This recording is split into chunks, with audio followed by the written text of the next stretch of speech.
Sleep is such an important part of every living being's life. But as autism moms, sometimes sleep can be very difficult to come by. And then once we have kiddos that are sleeping well, if we have had long stretches of time of us not sleeping well, it becomes very difficult and we have to actually do some sleep training for ourselves. And it's very important. So today we're going to talk about several tips that can help you with that.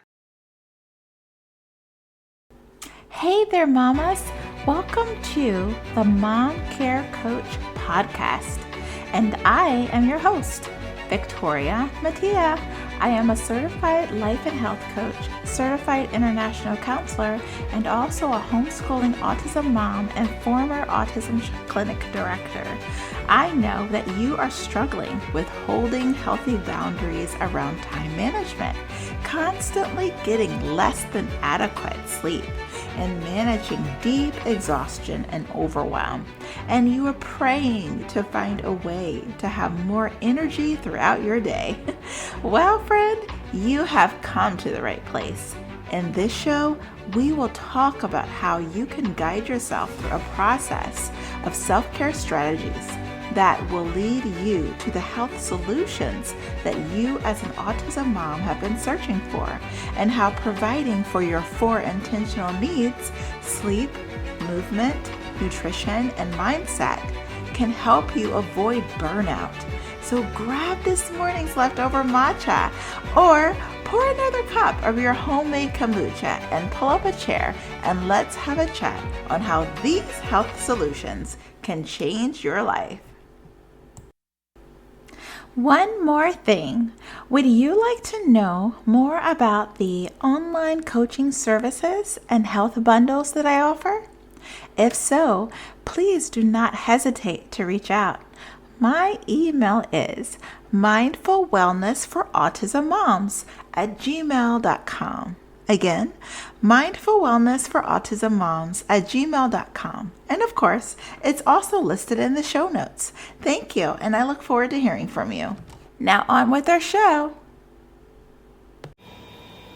Hello everyone, this is Victoria Matea and you are listening in on the Mom Care Coach podcast. And this is episode 19. Now, if you are joining us for the first time, I'm Victoria Matea and I am your host. I am a certified and holistic life and health coach. And I, in former years, was a clinic director of an autism clinic. I am also certified as an international counselor as well. And what I want to talk about today is all about once you have chosen your intentional need that you want to focus on currently. Remember, we talked about last week that we only want to focus on one at a time.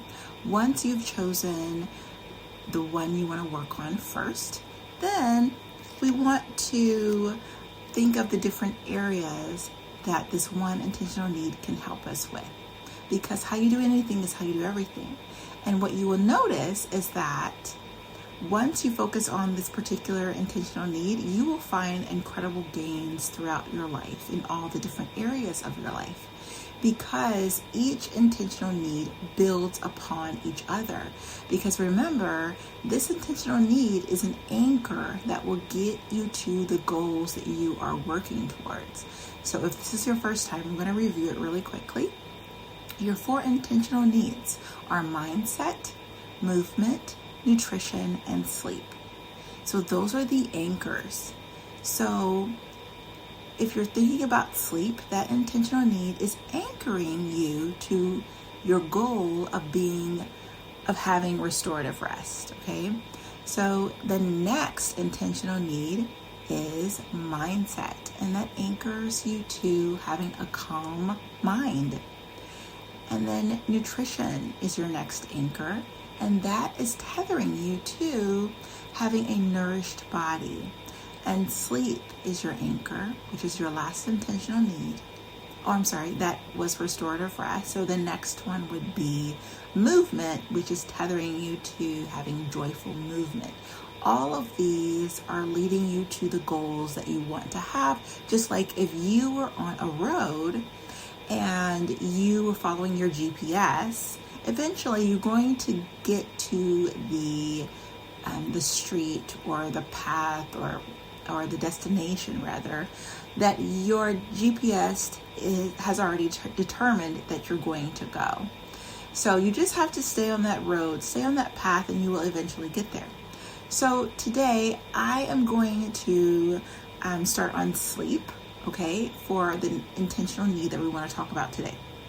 For the next few weeks, we are going to talk about each intentional need, and I'm going to give you tips, tactical tips that you can use in your life to put into practice. So the last 3 weeks, we were talking about all how mom care can really help to prevent you from going into compassion fatigue, or it can help you to recover from compassion fatigue. And we spent 3 episodes on that, and those are really meaty and beautiful episodes. So if you've not had an opportunity to listen to those, please go back and listen to those. And then of course, these next 4 episodes, including today, is going to talk about each intentional need. We're going to focus on one at a time. Remember, that's what I always mention to you, to help you to make it easy for your body to accept it and to keep moving forward, and not to think it's too big of a task to accomplish. So today we're talking about sleep.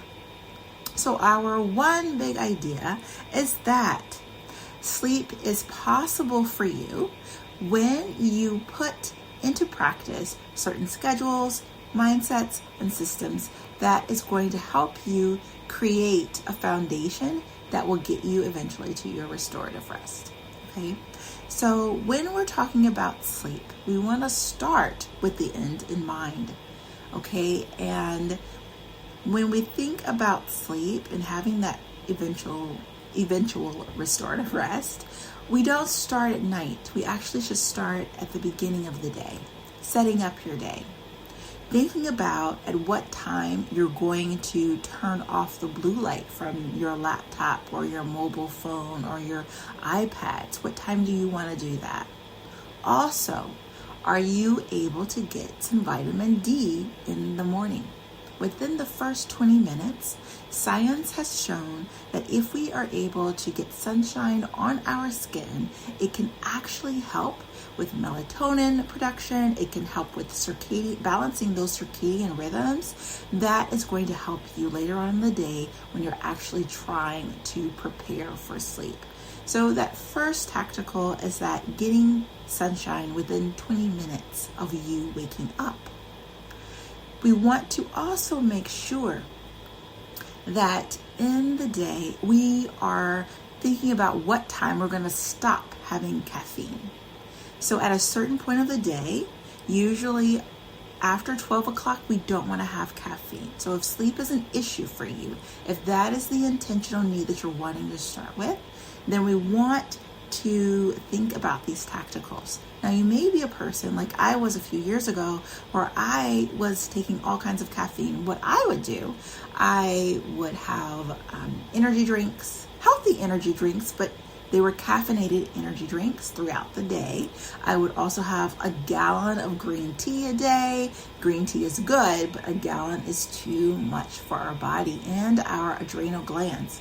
So I had got on this roller coaster of really pushing myself and giving myself a hard time when it came to having too much caffeine and not knowing how to replace that. How we can replace that is when we're out getting that sunshine in the first 20 minutes of getting up, we can actually, if we go for like a quick walk, having our kiddos outside with us can be really great. Or if you have a partner that can help you out, having a quick walk, even like 5 to 10 minutes, science has proven that it can really help your mindset, it can help your energy levels, and it can help to wake you up. Okay, so we don't want to have caffeine. Step 1, don't have caffeine after 12 o'clock in the day. Okay, and step 2, get some sunshine on your skin within 20 minutes. Of course, if that is not possible for you, you can get some sunshine on you a little bit later, but that first 20 minutes seems to really be able to help. Now, You may be thinking, I'm not able to get sunshine really on my skin at all because my kiddos elope. I totally understand that, and that is why for myself, I had one of those sunshine vitamin D boxes. I still use it actually from time to time, and there are those that are out there that are really effective at helping get that vitamin D in your body and help you to wake up. And that was one of the things that I use. So if you're not able to get the sunshine on your skin, that can be effective as well. Number 3, having some exercise, like I mentioned, having a walk or having just a couple minutes on a rebounder has been proven to be really effective. The reason why is because it is moving the body, but also it is helping the lymphatic drainage of the body to release and to cleanse and detox your body. And that is really helpful, believe it or not. It can help you with sleep. Okay.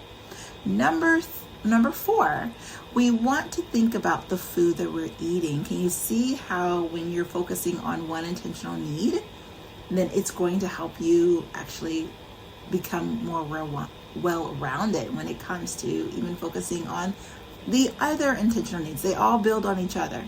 However, everybody has to eat every single day. So we want to think about the food that we're eating.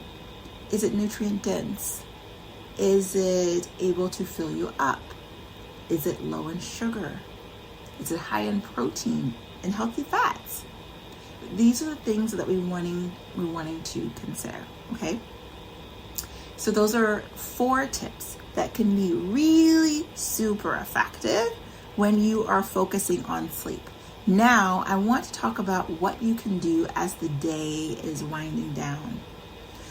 So number 5, you want to stop eating 3 hours before your bedtime. So if you're wanting to be in bed by 9:30, then you want to make sure you have completed your last meal by 6:30 in the evening. Okay? It's number 5. Number 6, make sure, if possible, your room is dark.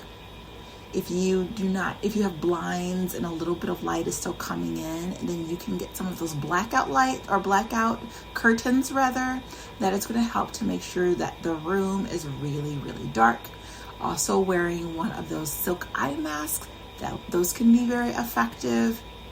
If you have an issue with snoring, you can, talk to your primary doctor about that. There's a lot of different appliances that people use. There's the little tape that people use on their face. There's so many different things, but you want to keep in mind that if you are a person that snores, or if you have a diagnosis of sleep apnea, that can affect how effective your sleep is, and if you're actually being able to have the ability to feel restored and rested when you wake up. Okay, so those are some really great tips. Number 7, I believe we are on. We want to think about the kind of pillow that we use at night.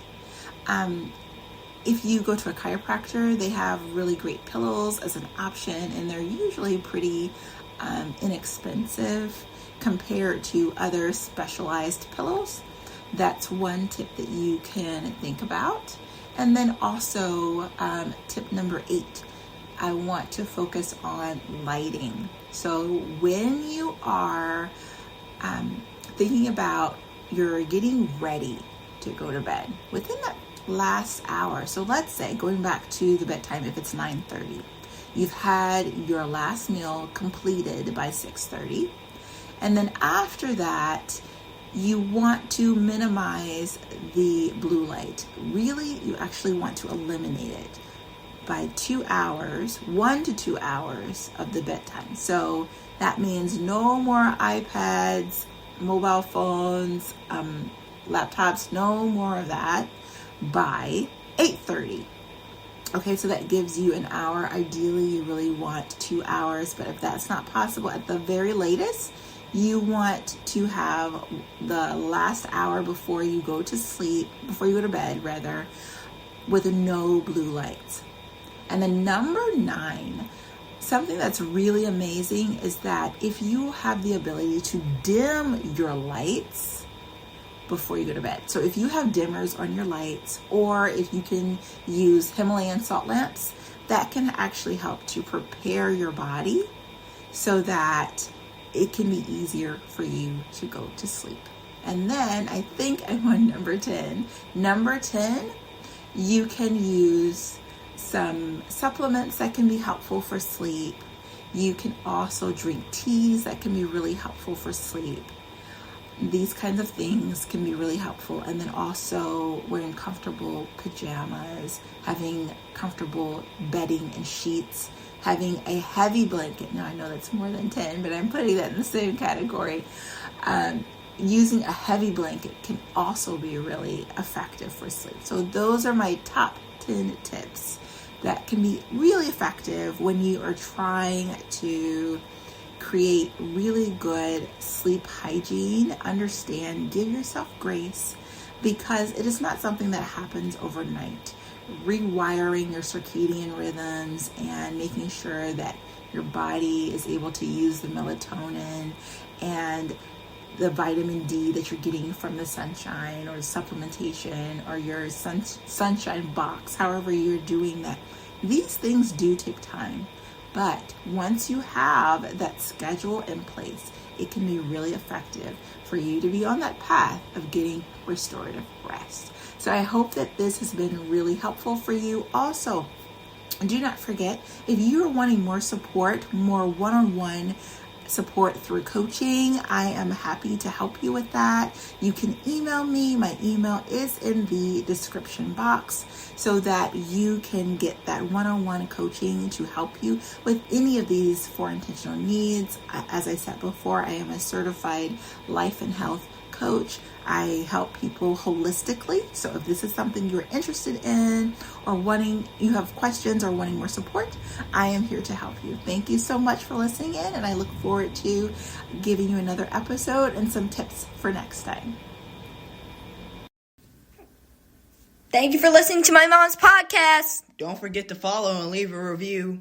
It is so important. The reason why is because that's really the only way that other autism moms know of this podcast and are able to receive from this amazing information. So thank you so much. Don't forget to like and leave a review and share with all your friends and download. Bye.